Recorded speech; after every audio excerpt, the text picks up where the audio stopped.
So দীর্ঘদিন স্টুডেন্টদের এই স্টাডি অ্যাডমিটের প্রসেসিং এ হেল্প করার একটা অভিজ্ঞতা থেকে বলছি। অনেকে বলে যে আমরা কি ব্যাচেলরে যাব না মাস্টার্সে যাব, কি করব।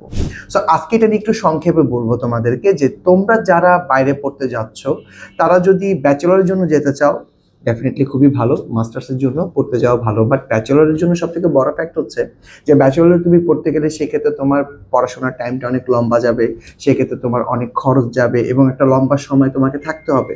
বাট তুমি যদি চাও যে ব্যাচেলরের জন্য তোমার যথেষ্ট বাজেট আছে তোমার ফ্যামিলির এবং সেক্ষেত্রে তোমাকে সাপোর্ট দিতে পারবে, তাহলে তুমি ব্যাচেলর পড়তে যাও। সেক্ষেত্রে তোমার রিকোয়ারমেন্টের সাথে যে কান্ট্রিটা তোমার জন্য ম্যাচ করে। অনেকে আছে যে এসে বলে যে ভাই আমরা পড়তে যাব, বেসিক্যালি আমার পড়াটা টার্গেট না, সো আমার ওখানে গিয়ে কাজ করাটা টার্গেট বা অন্য ওয়েতে সেটেল হওয়ার টার্গেট। তাদেরকে এইভাবে বলবো যে ভাই দেখো, বাইরে গিয়ে তুমি যদি পড়াশোনাই করতে যাও, তুমি ডেফিনেটলি তোমার ড্রিম থাকা দরকার যে আমি ওখানে যাব, পড়াশোনা করব এবং ওখানে টোটাল যে ব্রাইট স্টুডেন্টরা এবং ক্যারিয়ারের ক্ষেত্রে যারা এস্টাবলিশ হচ্ছে তাদের 1%-এর মধ্যে যেন আমি থাকি।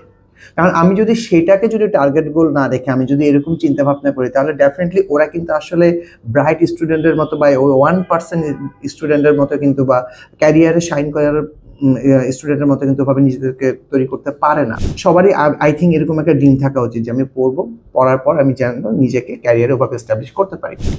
সো ব্যাচেলরের জন্য সেক্ষেত্রে এই জার্নিটা অনেক লম্বা হয়ে যায়, কিন্তু তুমি মাস্টার্সের জন্য গেলে সেক্ষেত্রে তুমি পড়া অবস্থায় জব করে তুমি তোমার প্যাশনের সাবজেক্টের উপরে তুমি ডেফিনেটলি ক্যারিয়ারকে ডেভেলপ করতে পারবা। এক্ষেত্রে আমি সবসময় স্টুডেন্টকে বলি যে এমন একটা সাবজেক্টে পড়তে যাও যে সাবজেক্টে পড়ে তুমি ডেফিনেটলি মন দিয়ে তুমি কাজ করতে পারবে বা ওই ব্যাপারে তোমার আগ্রহ থাকবে। অনেকে আছে পড়ে, বাট পড়ার কিছুদিন পরেও গিয়ে বোঝে যে ওহ এই সাবজেক্টটা আমার জন্য না, বা আমি তো আসলে পড়ে এটার সাথে কপ আপ করতে পারতেছি না। সো সেই ক্ষেত্রে এরকম রং ডিসিশন নেওয়ার আগে যখনই আমরা একটা কান্ট্রিতে যাওয়ার জন্য, হোক ব্যাচেলর হোক মাস্টার্স, আমরা যাব পড়ার জন্য, সেক্ষেত্রে আমাদের প্যাশনাল সাবজেক্ট এবং ভালো একটা র্যাঙ্ক ইউনিভার্সিটি এবং এমন একটা কান্ট্রির এমন একটা প্রভিন্স বা সিটিতে যাব যেখানে আমি অন্তত জব পেয়ে খুব সুন্দরভাবে নিজেকে স্টাবলিশ করতে পারি, নিজেকে যেন ওভাবে যেন ডেভেলপ করতে পারি। হ্যাঁ, সো সেক্ষেত্রে আমাদের গোলটা এমন হলে সেক্ষেত্রে আমাদের জার্নিটা অনেক সুন্দর হবে।